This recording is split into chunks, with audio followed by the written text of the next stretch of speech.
اور یہ مہینہ برکتوں کے حاصل کرنے کا مہینہ ہے، رحمتوں کے حاصل کرنے کا مہینہ ہے، اور اس مہینے میں جتنا ہو سکے پروردگار عالم کی بارگاہ سے ہم مغفرت طلب کریں۔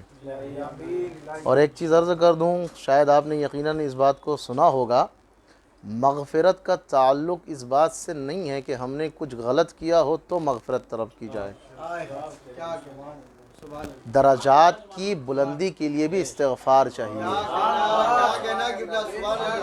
قرآن کی ایسی بہت سی آیتیں اس بات کی گواہ ہے اور دلیل کے طور پہ موجود ہے کہ جب جب نبیوں کا مسئلہ آیا تو پروردگار عالم نے کہا کہ استغفار کرو۔ نبی اور استغفار،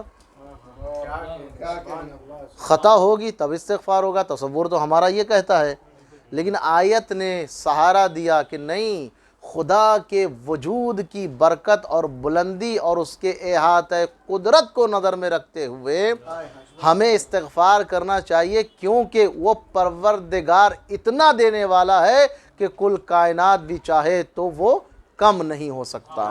ہمیں اپنے مراتب کی بلندی کے لیے بھی استغفار کرنا چاہیے۔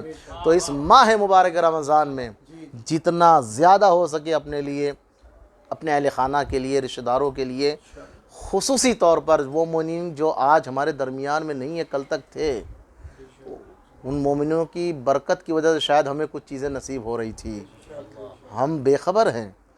ان کے حق میں بھی دعا کریں، استغفار کریں تاکہ ان کے درجات بلند ہو سکے۔ ایک صلوات کا سہارا دے تو آگے بڑھتا ہوں۔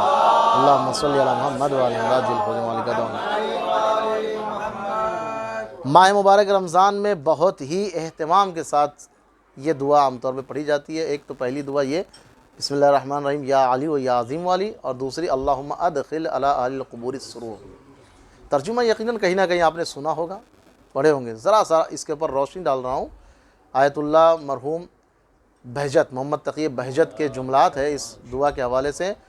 جب ابتدائی دور میں ایران میں تھا، 2007 میں نے ایک مجلے میں اس دعا کے فقرات کے اوپر ان کی کہی ہوئی باتوں کو ترجمہ کیا تھا، اور کچھ اس کے اندر میں نے ویرائش اور پیرائش کی تھی، تو اسی سے اقتباس لیتے ہوئے آپ تک باتیں پہنچا رہا ہوں۔ اللہم ادخل علی اہل القبور السرور۔ ترجمہ سنیے گا، 2-4 فقرات ہے، زیادہ نہیں وقت لوں گا، کیونکہ اگر اس کے اوپر میں بولنا چاہوں تو پورے ماہ مبارک رمضان کم پڑ جائے گا۔ حقیقت میں یہ جو دعا ہے، اس کے الفاظ ہیں، یہ میں اپنی صلاحیت کی بنا پر نہیں کہہ رہا ہوں، میں کیا، میرے اوقات کیا، بساط کیا، یہ الفاظ ہی ایسے ہیں کہ ایک ایک لفظوں کے اوپر اگر ہم باتیں کرنے لگے، حدیثوں کو، روایتوں کو لا کے رکھا جائے تو پتہ چلے گا۔ اللہم صلی علی محمد وعلی آلہ۔ معصوم فرما رہے اللہم ادخل علی اہل القبور السرور، بار الہا، بار الہا، بار الہا، مرحومین پر رحمت نازل فرما، خوشیاں داخل فرما، سرور، خوشیاں داخل فرما۔ اللہم اغنی کل فقیر، اے معبود ہر محتاج کو بے نیاز کر دے، غنی بنا دے۔ اللہم اشفی کل جائع، اے میرے پروردگار ہر بھوکے کو سیر کر دے، اس کے کھانے پینے کا اہتمام کر دے۔ اللہم اکسو کل عریان، معبود ہر بے لباس انسان کو لباس نصیب فرما۔ اللہم اقضی دین کل مدین، پروردگارہ ہر ایک مقروض کے قرض کو ادا فرما۔ یہ جو 4 سے 5 فقرات میں نے پڑھے ہیں، اس کے اوپر ذرا سا غور کریے گا۔ امام دعا کر رہے ہیں، در حقیقت یہ دعا نہیں ہے، تبلیغ ہے۔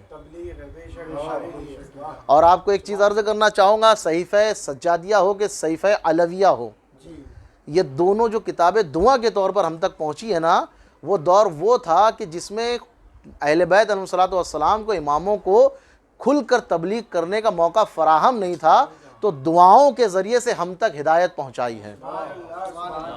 یہ ہدایت ہے، یہ صرف دعا نہیں ہے کہ ہم مصلی عبادت پر بیٹھ جائیں، محراب میں بیٹھ جائیں، مسجد میں پہنچ جائیں، امام بارگاہ میں پہنچ جائیں، اور 4-6 لوگ ساتھ میں ہو، مجمع ساتھ میں، اور ہم کہیں پروردگارہ جو اس دنیا سے جا چکے ہیں ان پر سرور نازل فرما۔ ہمیں ڈھونڈنا ہوگا کہ وہ کون سی چیزیں ہیں جو مرنے والوں کی خوشی کا سبب بنتی ہے، ہمیں تلاش کرنا پڑے گا تاکہ وہ ہم کام کریں۔ یہ ہمیں راغب کیا جا رہا ہے، ہمیں کنیکٹ کیا جا رہا ہے کہ ہم اپنے گزشتہ لوگوں کو نہ بھولیں۔ ان کی خوشی کا سبب تلاش کرے کہ وہ کن باتوں سے خوش ہوتے ہیں. ہمیں کوئی دعوت پہ بلا لے, ہمیں خوشی ہو جاتی ہے, تھوڑا بہت اچھا کھانا کھلا دے, گفٹ دے دے, ہاں, یا ہمارے اعتبار سے کہوں تھوڑا سا مزاحیہ طور پر لفافہ ذرا وزنی مل جائے تو خوشی ہو جاتی ہے. ہوتی ہے کہ نہیں ہوتی ہے؟ بالکل ہوتی ہے. لیکن وہ جو لوگ اس دنیا سے جا چکے ہیں, جن کے جینے کا تو یقین ہے ہمیں کہیں نہ کہیں, مگر ان کے غم و اندو اور ان کی خوشی کی خبر ہمیں نہیں ہے. معصوم ہمیں متوجہ کرنا چاہ رہے ہیں, دیکھو مردوں کو بھی خوشی کی ضرورت ہوتی ہے, بس شرط یہ ہے کہ تلاش کرو کن باتوں سے انہیں خوشی نصیب ہوتی ہے. اللہم ادخل علی اہل القبور السرور. اگلا فقرہ ہے جس کے اوپر اگر کلیجہ منہ کو آ جائے تو تعجب نہ کیجیے گا. کیا کہہ رہا ہے معصوم ان فقرات میں؟ اے پروردگار, ہر محتاج کو بے نیاز کر دے. طولانی تو نہیں ہو رہی نا گفتگو؟ اگر طولانی ہو تو ذرا سا ہاں, اگر طولانی ہو جائے تو اشارہ کر دیجیے گا, کیونکہ یہ چار ایک سلوات کے ذریعے ثبوت دیجیے کہ آپ لوگ آمد آئے. اللہم صلی علی محمد وعلی. میں بھوکا ہوں کہ بیان کروں, اس وجہ سے شاید میں کسر پوری کر رہا ہوں. ایک اور سلوات کا سہارا دیجیے ذرا سا. اللہم صلی علی محمد وعلی. اللہم اغنی کل فقیر. دعا کر رہے ہیں خدا کی بارگاہ میں, معبود ہر محتاج کو بے نیاز کر دے. یہ دعا ہے, مگر ہم نے کتنے محتاجوں کا ہاتھ پکڑا, ان کے کندھوں پر ہاتھ رکھا, دلاسا دیا. یہ ضروری نہیں ہے کہ ہم ان کی پوری حاجت کو پورا کر دے, ان کی مکمل حاجت روائی کر دے. یہ تو خدا کے علاوہ کوئی نہیں کر سکتا. تو مکمل حاجت روائی نہیں ہو سکتی, مگر کچھ تو ہو سکتا ہے. کہتے ہیں کہ ڈوبتے ہوئے کو تنکے کا سہارا ہے, تو ایسے محتاج کا اگر 2-4 روپیے سے یا کسی عنوان سے اگر ہم, اور سب سے بڑی محتاجی ہے روحانی ہدایت. یا اللہ یا اللہ, روحانی ہدایت سب سے اہم ہے.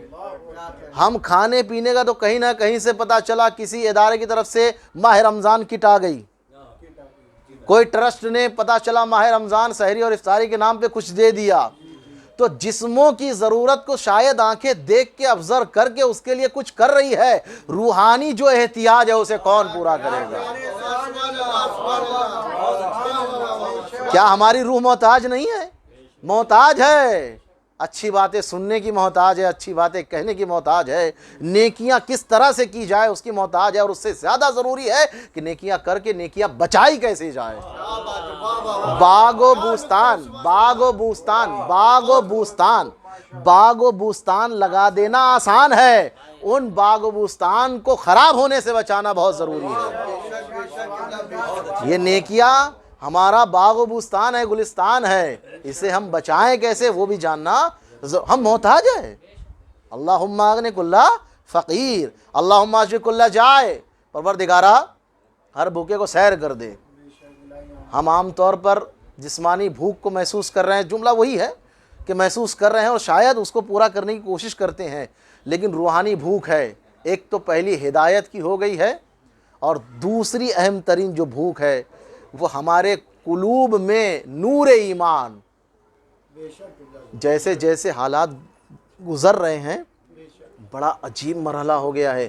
چھٹے امام کی حدیث ہے, اشارہ کیا ہے, دعائے غریق آپ لوگ نے سنا ہے, پڑھتے ہیں نا, یا اللہ یا رحمان یا رحیم یا مقلب القلوب ثبت قلبی علی دینک. یہ جو چھٹے امام نے تعلیم فرمایا, کیوں تعلیم فرمایا تھا کسی کو پتہ ہے؟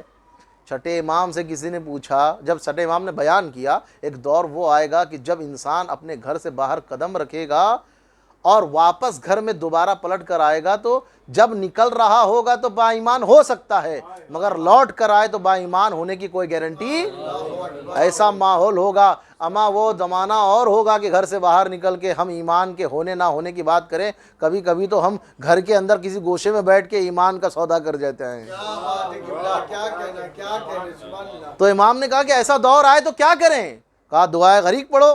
کہا دعائے غریق کیا ہے؟ کہا یا اللہ یا رحمان یا رحیم یا مقلب القلوب ثبت قلبی علی دینک. 5 سیکنڈ سے زیادہ نہیں لگتا. اتنی سی دعا نہیں ہے, اتنی سی دعا نہیں ہے. اما علی کہہ دیتے ہیں قم بِعِذْنِی تو موت سے حیات بدل جاتی ہے. یہ تو اتنا طولانی خطبہ ہے, اتنے فقرات ہے جناب. یہ ساری چیزیں ہیں.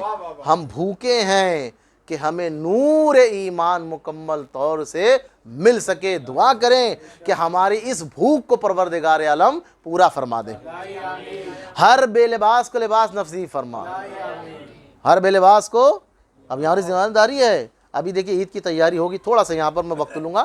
عید کی تیاری کے لیے پتہ چلا ہمارے گھر کے, ہمارے اپنے بچوں کے لیے ہم اچھے سے اچھا کپڑا جو ہماری حیثیت کے مطابق ہے اس کا اہتمام کرنے کو تیار ہے. لیکن کبھی ہم نے آڑ پڑوس میں دیکھا وہاں تو شیر خورمے سوئیاں کی بھی شاید انتظام نہیں ہے. اس سے زیادہ ضروری ہے کہ ہم اپنے سگے بھائی کے بارے میں کتنی خبر رکھتے ہیں.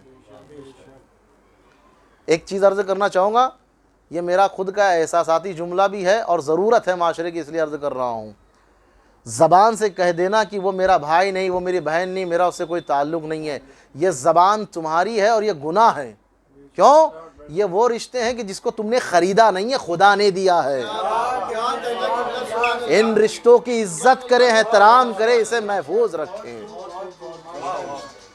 یہ خونی رشتے خدا نے, ہم لے کر آئے تھے بھائی, ہم لے کر آئے تھے رشتہ بہن. جو ایک صلوات پڑھیے پر محمد و آل محمد. اللہم صلی علی محمد و آل محمد. آقا معذرت, ایک اور صلوات پڑھیے گا ذرا سا. اللہم صلی علی محمد و آل محمد. تو لباس ایک دوسرے کو, جو بے لباس ہے انہیں لباس نصیب فرما, یہ دعا ہے. لیکن سب سے زیادہ ہے لباس تقوی, سب سے اہم ہے. اور اس سے یعنی وہ لباس تقوی کے اندر ہی ہم لے کے اس بات کو رکھ سکتے ہیں کہ سب سے زیادہ اہم ہے کہ آج کل دیکھیے یہ موبائل کے اندر کیمرہ اور ایچ ڈی کلیئرٹی والا کیمرہ ہے, 4K والا کیمرہ ہے. کہیں پر کوئی بھی چیز ہوتا ہے فوراً ہم سنتے کنٹینٹ ڈھونڈتے ہیں, یہ دیکھ رہے ہیں, وہ ریکارڈ ہو رہا ہے, یہ نشر ہو رہا ہے, یہ وائرل ہو رہا ہے. کیوں؟ ویوز بڑھیں گے, لائکس بڑھیں گے, 2 پیسہ آ جائے گا, یہ سوچ رہے ہیں. حقیقت کیا ہے؟ حقیقت کیا ہے؟ ہمیں دوسروں کا عیب چھپانا چاہیے.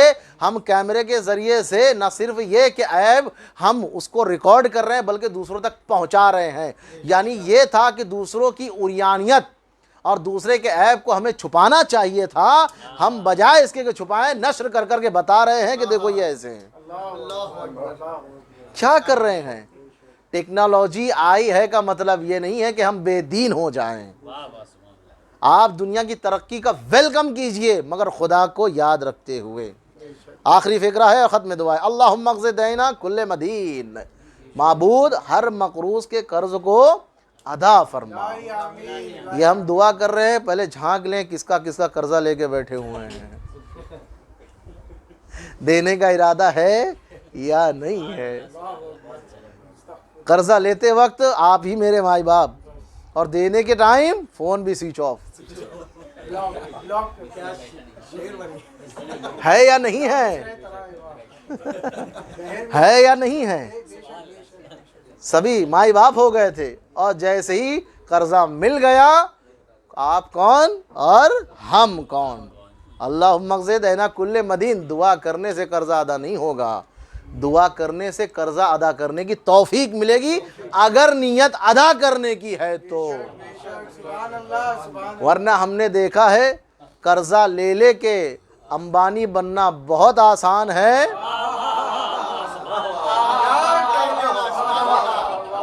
اور دوسروں کے قرضوں کو ادا کر دینا یہ صرف کردار علوی اور حسینی پایا جاتا ہے. آئیے بارگاہ خداوندی میں دعا کرتے ہیں. معبود ماہ مبارک رمضان کے صدقے میں, اس کی برکتوں اور رحمتوں کے صدقے میں ہمارے تمام گناہان کبیرہ اور صغیرہ, دانستہ نادانستہ سبھی گناہوں کو معاف فرما. شیعان حیدر کرار جہاں کہیں بھی ان کی جان مال عزت و آبرو کی حفاظت فرما. ہم میں جو بیمار انہیں شفاء کامل و عاجل عنایت فرما. ہم میں جو رنجیدہ ہے, غم زدہ ہے, ان کے غموں کو دور فرما. جو پریشان حال ہے ان کی پریشانی کو دور فرما. جو بے روزگار ہیں ان کے لیے روزگار کے اسباب مہیا فرما، جو مقروض ہیں ان کے قرضوں کو ادا فرما، جو روزگار سے ہیں پروردگارہ ان کے رزق روزی میں برکت و ترقی عنایت فرما۔ معبود اہل بیت کے صدقے میں دعا ہے حلال کمانے کھانے کھلانے کی توفیق مرحمت فرما، دین اسلام کو سمجھنے کی، سمجھ کر عمل کرنے کی اور دوسروں تک پیغامات اسلام کے پہنچانے کی توفیق مرحمت فرما۔ پروردگارہ جو مومنین دنیا سے جا چکے ہیں ان کے درجات بلند فرما، ان کی مغفرت فرما۔ پروردگارہ ہمیں زندگی گزارنے کی توفیق دے، اہل بیت کی سیرت پر زندگی گزارنے کی توفیق مرحمت فرما، محبت اہل بیت کے ساتھ اپنی بارگاہ میں ہمیں واپس بلا لے۔ پروردگارہ تجھے واسطہ ہے ماہ مبارک رمضان کا، شب قدر میں نازل ہوئے قرآن کا، قرآن کے فرمان کا، معبود امام وقت کے ظہور میں تعجیل فرما اور ہمیں اس لائق بنا کہ ان کے اوان و انصار میں شریک ہو سکے۔ وآخر دعوانا الحمدللہ رب العالمین۔ آپ سبھی حضرات سے گزارش ہے 1 مرتبہ سورہ حمد، 3 مرتبہ سورہ توحید کی تلاوت فرما کے جملہ مرحوم مومن مومنات بالخصوص علماء اکرام